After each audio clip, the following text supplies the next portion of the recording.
Hey everybody, Bearded Rogue here today, and in the interest of trying to keep this one a little bit shorter so that I can get to bed early, so that I can maybe finally kick this cold that I've been dealing with for the last week or so.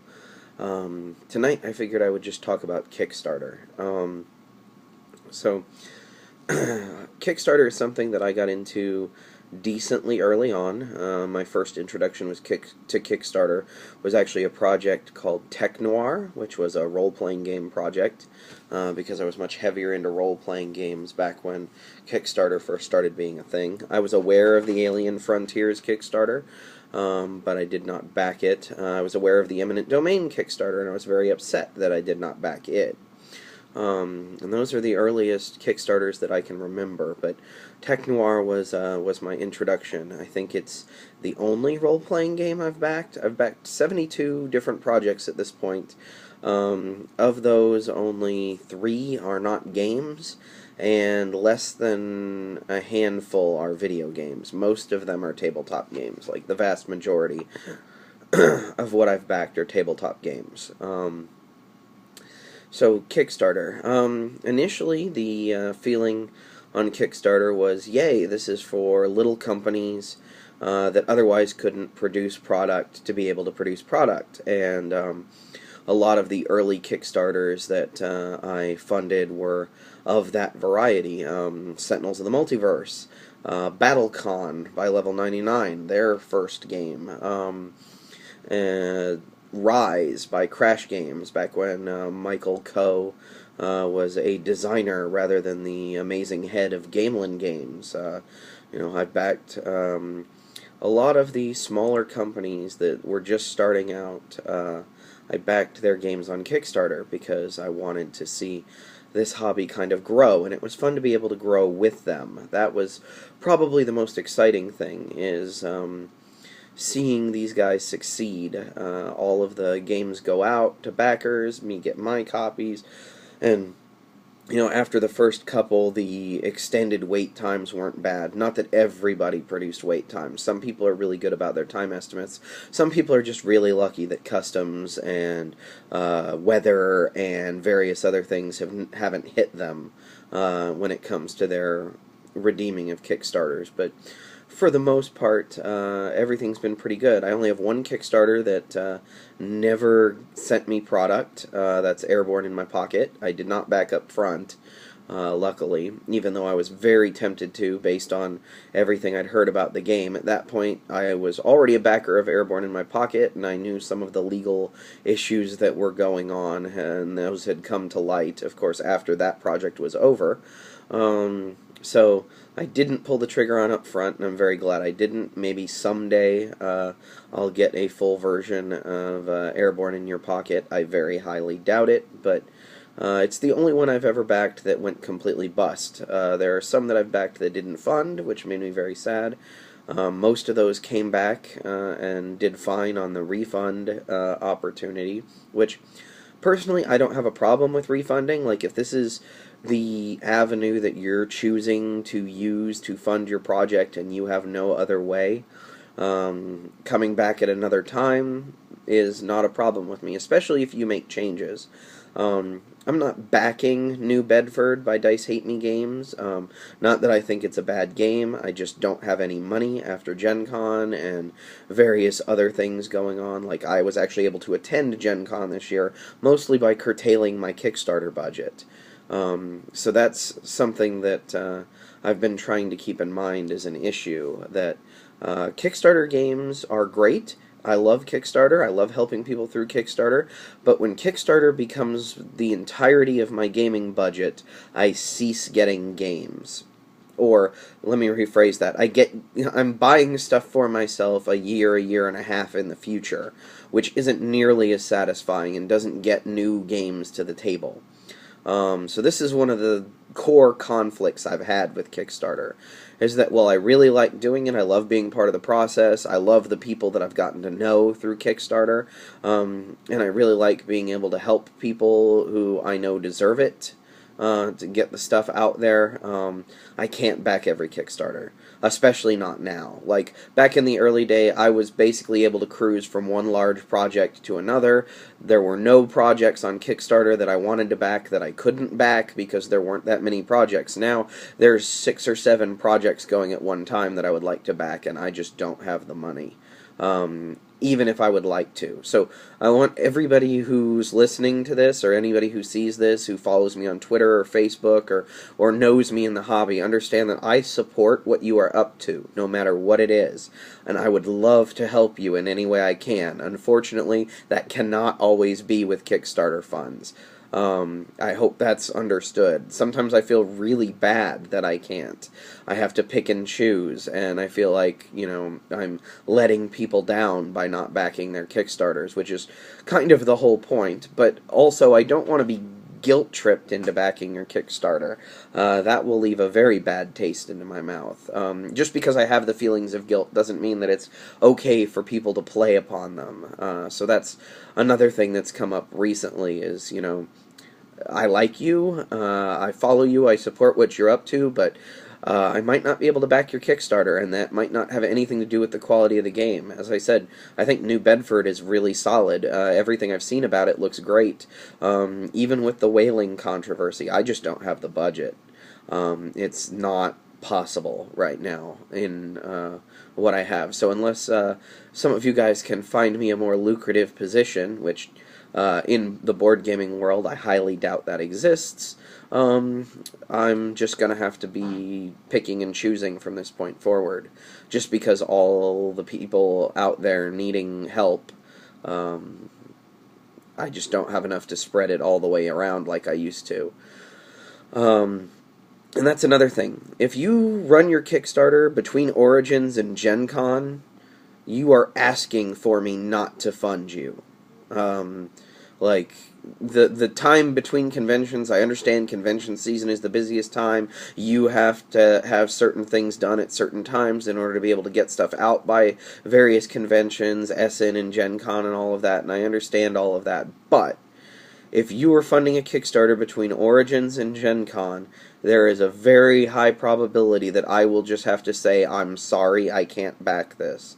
There have been like 5 or 6 Kickstarters in the last month that I wanted to back that I couldn't, simply because of the time that it is. It's just like the end of the year for me.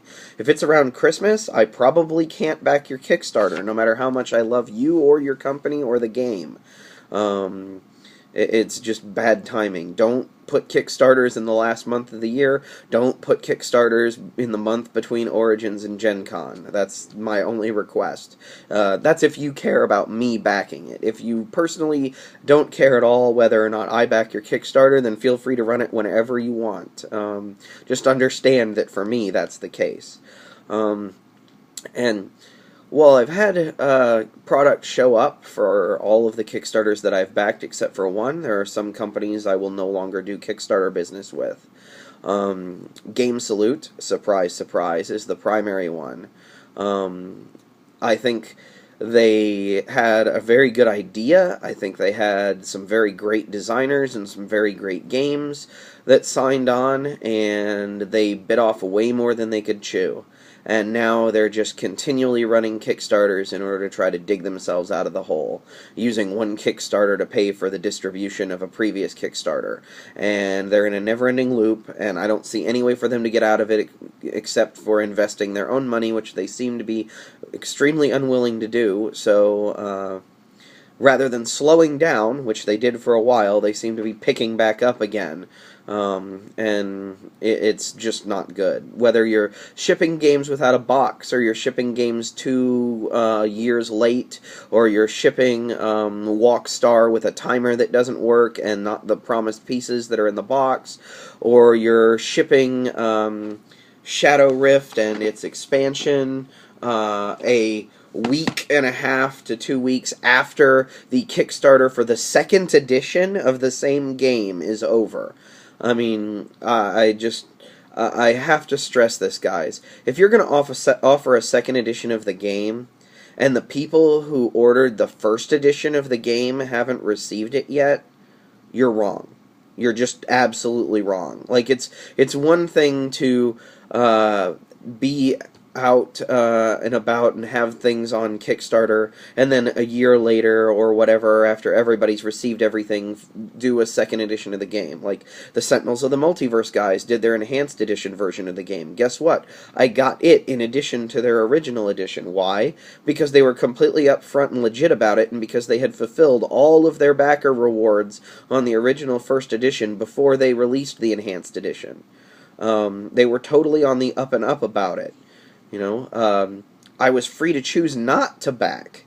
That's the other thing, is, you know, there was no pressure for me to back, because they weren't going to ruin the backwards compatibility of anything. You know, this is different. You'll hear me talk about this. David Serlin, I absolutely love his games. Puzzle Strike, Yomi, Flash Duel, all of them are fantastic games, but his business model murders me. I cannot, in good conscience, continue to give him money. As he releases things and then in less than 6 months turnaround time releases a new edition of the game that completely obsoletes the old edition. Like, not just the old edition isn't compatible, which he did in several instances, but the rules of the game are now different, or the core functionality in the case of Puzzle Strike, which at one point was my favorite deck building game, is completely different. Like, the gems themselves and the chips are completely different. And this is after, like, less than 3 months after releasing an upgrade kit that he said would bring everything to current. Instead, you had the first edition, the 1.5 edition, the second edition, the 2.5 edition, and the third edition, all in the span of less than 2 years. 2 years is not enough time for somebody to buy a game that's $50 or $60 3 times. There are other games I want to buy. I can't devote my entire budget to rebuying your one game over and over and over again. Not gonna happen. You know, so not all Kickstarter experiences for me have been positive. However, it's not been enough for me to, like, throw up my hands and write off the service, because I can see the value in it.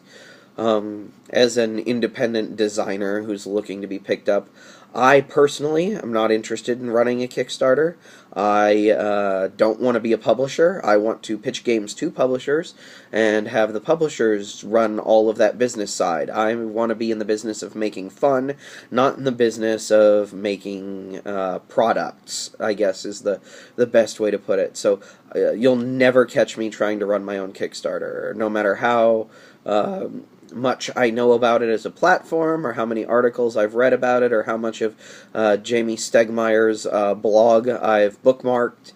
I'm not going to be running a Kickstarter. I have no problem if somebody wants to run a Kickstarter to publish one of my games, but that's the publisher doing it. I'm not interested in doing it myself. I've seen the work that goes into those things, and I'm not interested in being a businessman, especially since I have a full-time job on top of the design work already.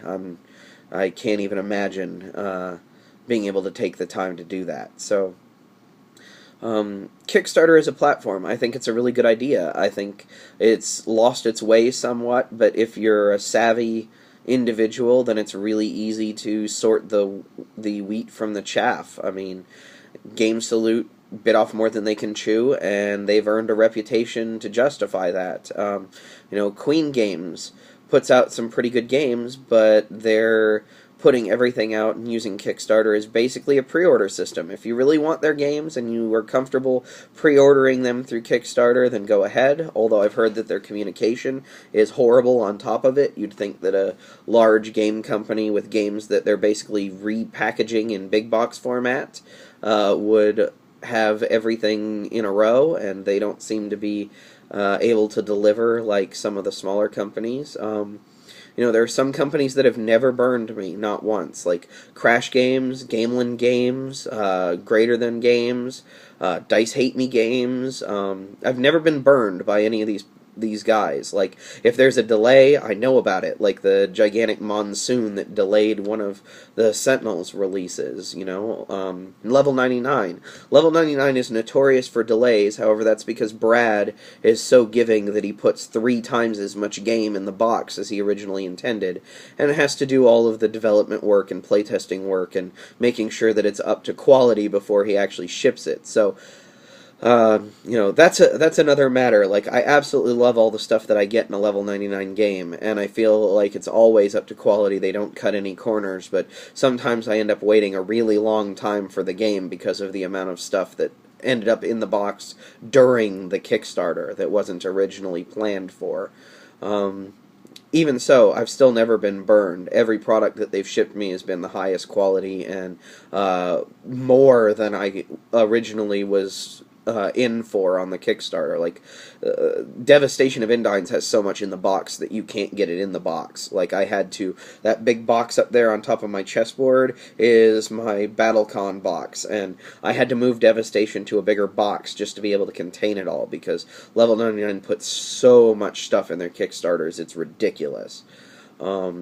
I should be getting War and Fate and Armory and Shadows, and just to illustrate, like, this is all like 6 different products coming from one Kickstarter that should be coming in the next month or so. So it's, they're ridiculous good value for what you're going for. It just may take them a while to get it to you. So if you're patient, like I am, then you're fine. But yeah, Kickstarter as a platform is a great idea. I fully support it. I also support being educated as a backer, because you can get burned. Anybody who backed Odin's Ravens can tell you that.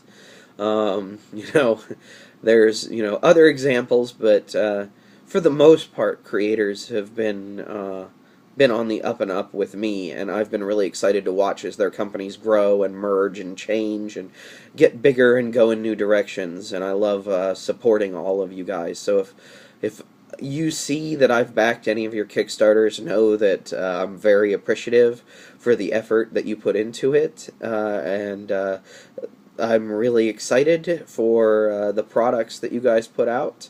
Either way, I really hope that you guys continue to use Kickstarter in a responsible manner, and that maybe you curtail games in November, December timeframe in between Gen Con and Origins, just so that my budget can fit it a little bit better. In addition, if any of you want to stop using Kickstarter and just start doing pre-orders like Greater Than did with Sentinels, I'm all for that too. I will pre-order a game, especially if it's a game from a company that I know. I did the same thing with Ashes, and Spectre Ops. Plaid Hat has earned my trust, and they've never used Kickstarter. So, old school pre-order still exists as a thing if you have the goodwill of the group and you can get the buzz out. And Plaid Hat are masters at doing that. It helps that every game they release is AAA production with amazing design and development behind it, but I know that the rest of you guys are capable of doing that too, so anyway, I've rambled long enough. What I wanted to be a very short update is actually going to be one of the longer ones, but Kickstarter is a big topic in our industry, particularly in board gaming. It's the elephant in the room. Do you or do you not kickstart? Is one of the biggest questions that I get asked on a regular basis, and obviously I do, and I plan on continuing to do so, although maybe with a more measured response than I used to have, since I just can't afford to back them all, even if I wished I could. Just like you can't afford to buy all the games that are out now. Like, my Gen Con haul was half the size I wished it was. It's a good problem to have.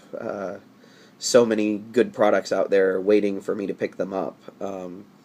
Anyway, I've rambled long enough, so thank you to anybody who made it this far, and have a good day.